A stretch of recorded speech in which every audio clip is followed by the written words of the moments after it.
Welcome to Economy Candy, where we have over 2,000 varieties of candies, chocolates, dried fruits, nuts. They make it, we have it, and at the best prices. Hi, I'm Mitchell Cohen, and I'm the third generation owner of Economy Candy on New York's Lower East Side. Over this way, we have our whole European, Asian, all different types of candy from abroad. You have all different kinds of Kit Kats from Europe, Kit Kats from Japan, Pocky, Milka. It's really popular. Economy Candy began as a shoe and hat repair shop that just sold candy over the counter. We had a push cart outside that had a little bit of candy, but really that wasn't a big part of the business. My grandfather would bring out sacks of nuts and all chocolates and set up outside. Whether it was 100 degrees or 0 degrees, he'd be outside selling every day, 7 days a week. However, during the Depression, people didn't have the money to get things repaired or buy new, but a little bit of candy made you happy. So in 1937, we transitioned into Economy Candy. And the whole family worked in the shop. When my grandfather and his brother-in-law returned from World War II, they joined the business. Everyone worked there. All my great aunts, great uncles, kids, cousins, everyone was expected to help out in the store. It was a real family business. Over here is the old retro trading cards, all crazy stuff. You got Hook trading cards, the original Garbage Pail Kids from the early 80s. Around the early 80s, it was just my parents who took it over from my grandfather who was running it at the time. They ran it for over 30 years. I'd come in on the weekends, I'd come in during the holidays. You know, it was a real family business. I worked on Wall Street for about 7 years, but about 7 years ago, really decided, you know what, this is where I want to be. Over here we have Ritter, Chalk Stars, Tony's Chocolate Only from Amsterdam, and even these great poppin' cooking from Japan where you actually make your own candy from scratch. It's a real blast from the past, no matter what age you are. We have grandparents that used to come here when they were kids, and they're showing their kids their favorite candies. And that's why they're still made, because you have people introducing the next generation to their favorite candies, and they grow it up, and they're one of their favorites as well. My mother would bring me here. One of the things I absolutely love is the jelly rings. To me, it's just like being a kid. They have the old-fashioned candies, which is what we grew up on. People walk around, they find things that they didn't know existed anymore. They come in thinking they're going to spend 5 minutes, and they spend 2 hours just filling up a basket of all the different things. Back here we have a huge table of all the candies that you might remember from your childhood. All alphabetical, from Abba Zaba to Zagnut and everything in between. And right behind it, an entire wall of gummy candy. And there were 8 candy stores down on the Lower East Side. We're the last ones left of that, and we've been able to stick around in the Lower East Side, and we'll hope to be here for another 80 plus years. There's rock candy, there's gumballs, there's sixlets, there's jelly beans, there's M&Ms, gold coins, and coins of every color, and giant lollipops. What else could you want?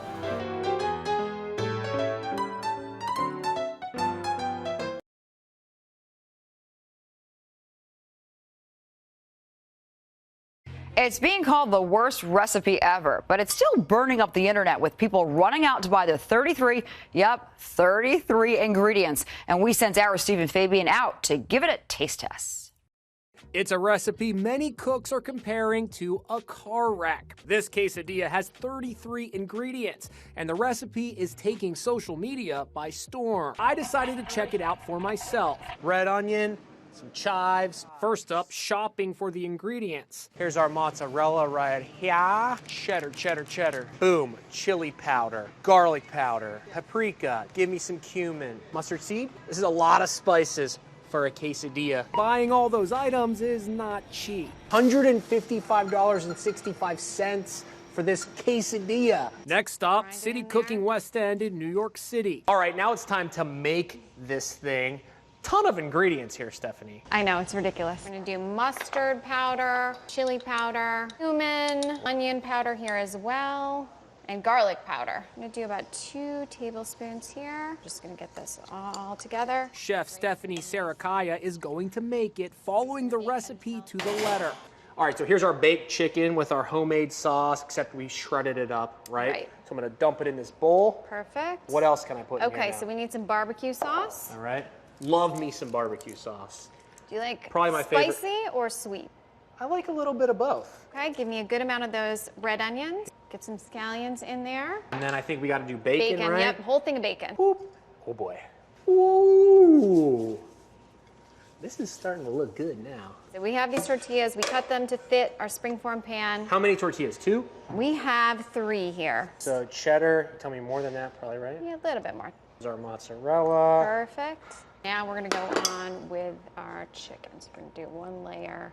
Just when you think it's gotta be finished, there's more. And then we cap off this mixture of deliciousness with another tortilla that goes right on top. Smash it down a little bit, right? Yep, and then we're gonna weight it. And more. So this chills for an hour. Okay, gotta be ready now, right? Ooh, look at that. Not quite. We're gonna slice this thing up. Ooh, ooh, ooh, ooh. Oh, look at that, it's working. So there we go, 6 slices. It's a lot of money for 6 slices of a quesadilla. This is the tricky part. We gotta hope that this thing sticks together. Look at that, look at our layers. Perfect layers. First we do flour. Now, just gonna make sure it's covered coat in it with the egg. Just pour the breadcrumbs right over. Okay. Yep, it's a messy one. No one ever said I was a expert in the kitchen. That's for dang sure. Let's fry this thing. So about 2.5 hours and 33 ingredients later, voila, it's finally done. The official title, deep fried barbecue chicken stuffed Pizza-Dilla. I didn't think I was gonna like it. It's actually kind of good. It's actually really good.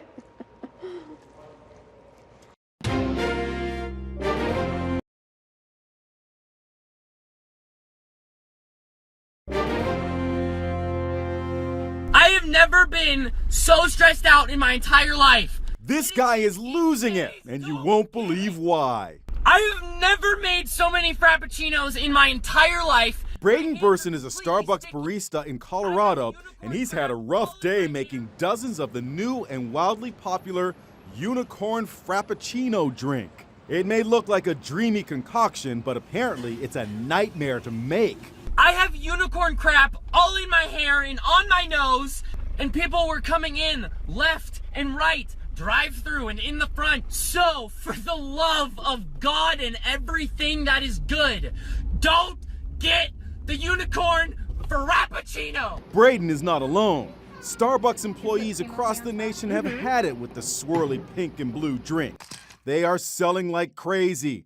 People are literally ordering them by the crate, and they really do take a lot of time to make. He gave me the look like, oh boy, oh boy. It's a mix of ice, milk, Frappuccino syrup, vanilla syrup, mango syrup, pink powder, sour blue powder, and something called blue drizzle blended together, topped with whipped cream and sprinkled with pink and blue sugar. That's a color I can only describe of as tumor. Stephen Colbert is not impressed.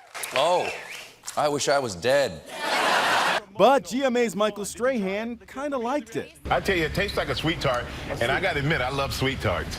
Cheers. I just had to try it for myself, and I brought along Inside Edition interns Elizabeth and Morgan. It's weird.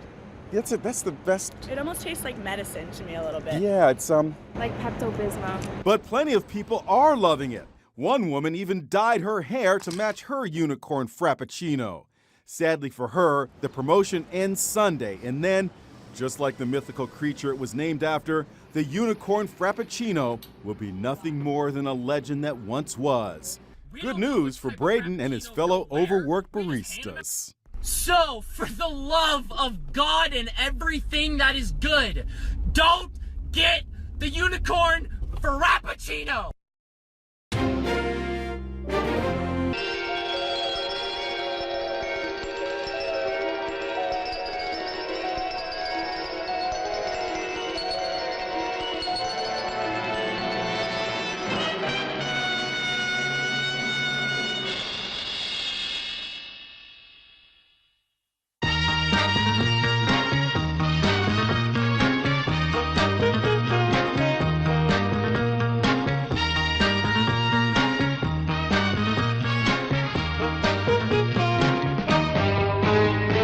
Kimi ni mo mieu